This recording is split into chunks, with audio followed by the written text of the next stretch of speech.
Mesdames et messieurs, au nom de mes amis, membres de la plateforme dont la liste vient de vous être donnée, je voudrais vous saluer et vous dire toutes nos excuses, nos regrets pour le retard que nous avons consenti pour faire cette.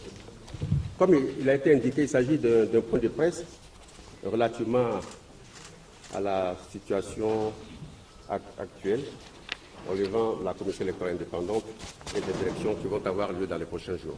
Donc, au nom des 16 membres, des 16 partis politiques et d'une organisation de la société civile, donc 17 organisations, que cette déclaration va être faite. Déclaration des partis politiques de l'opposition et de la société civile.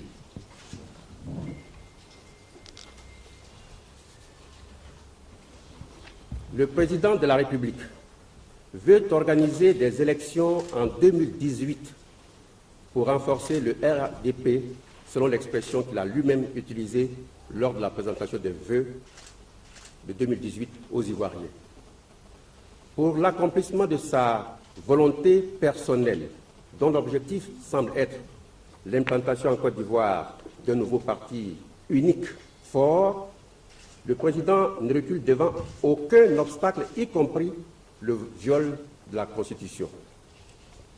C'est ainsi qu'il a créé le Sénat, faisant usage d'une ordonnance en lieu et place d'une loi organique exigée par notre loi fondamentale.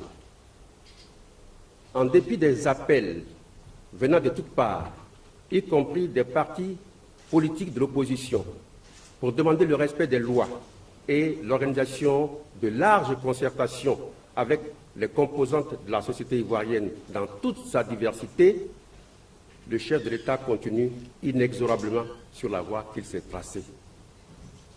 Il n'a que faire de la cohésion sociale, de la réconciliation nationale ou de la fracture de la société ivoirienne.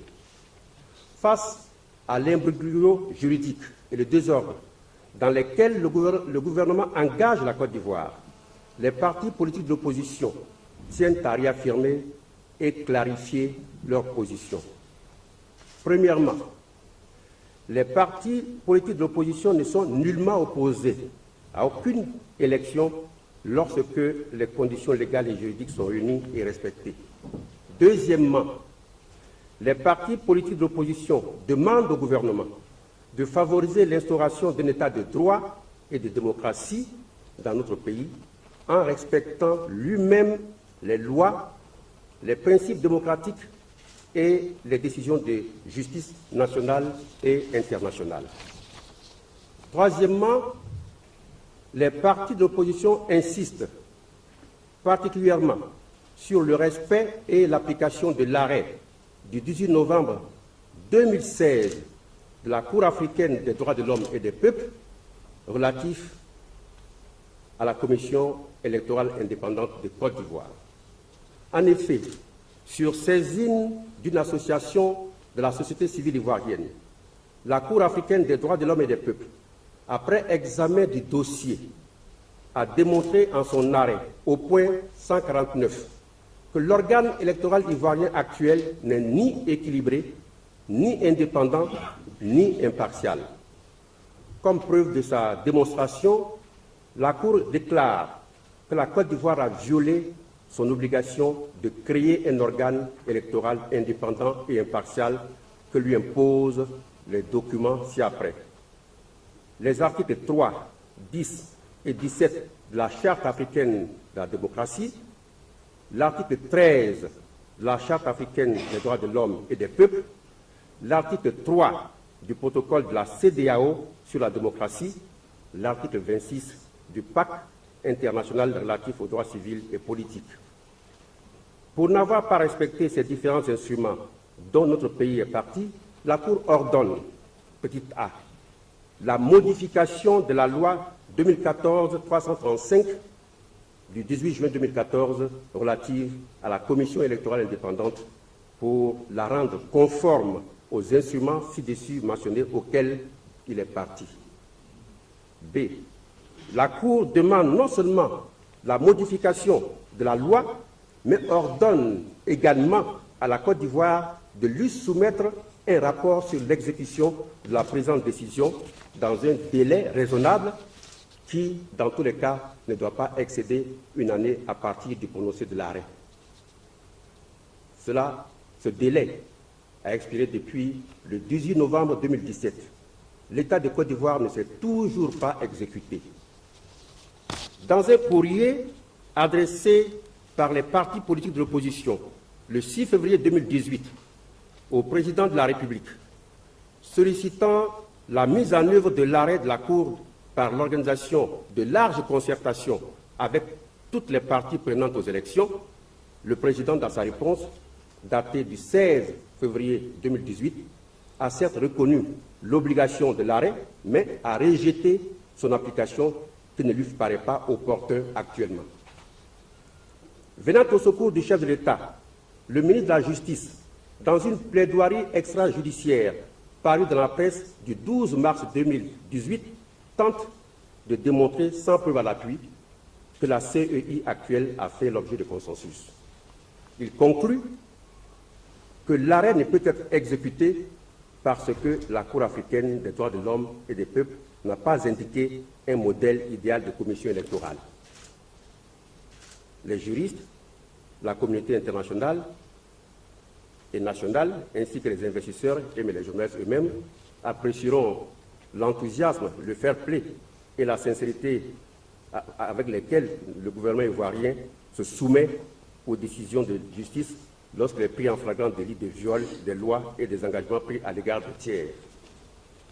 Le refus du gouvernement d'appliquer l'arrêt de la Cour pour modifier les textes de la CEI enlève désormais à celle-ci toute légitimité et tout fondement juridique pour exercer sa mission. En raison de tout ce qui précède, les partis d'opposition respectueux de l'état de droit et surtout des décisions de justice retirent officiellement leur confiance et leur caution à la Commission électorale indépendante ainsi qu'à tous les commissaires, y compris ceux qui siègent pour le compte des partis de l'opposition. Réaffirme une fois pour toutes la rupture du consensus sur la CEI. Si tant est qu'il y avait consensus autour de la CEI, il est abrogé par la décision de justice de la Cour africaine des droits de l'homme et des peuples par le constat du viol de la Constitution et des engagements internationaux de la Côte d'Ivoire. Cette position reste et demeure jusqu'à l'acceptation du gouvernement d'appliquer l'arrêt du 18 novembre 2016 de la Cour africaine des droits de l'homme et des peuples. Pendant cette période, les partis politiques rejettent toute activité ou consultation que la CEI est amenée à organiser, celle-ci étant frappée de nullité et de nul effet. Les partis politiques d'opposition invitent les États, les institutions et les organisations internationales, ainsi que tous ceux qui sont attachés à la séparation des pouvoirs, à l'indépendance de la justice et à une démocratie vivante et exemplaire en Afrique et particulièrement en Côte d'Ivoire, de s'abstenir de collaborer avec un organe électoral rendu suranné, délictueux et illégal par décision de justice. Enfin, les partis de l'opposition réitèrent leur appel à toutes les organisations politiques, syndicales et de la société civile à se rassembler pour faire face aux divers abus du pouvoir qui semblent relever désormais en Côte d'Ivoire de la gouvernance ordinaire. Pour terminer, nous invitons les uns les autres à méditer l'article 16 de la Déclaration des droits de l'homme et du citoyen.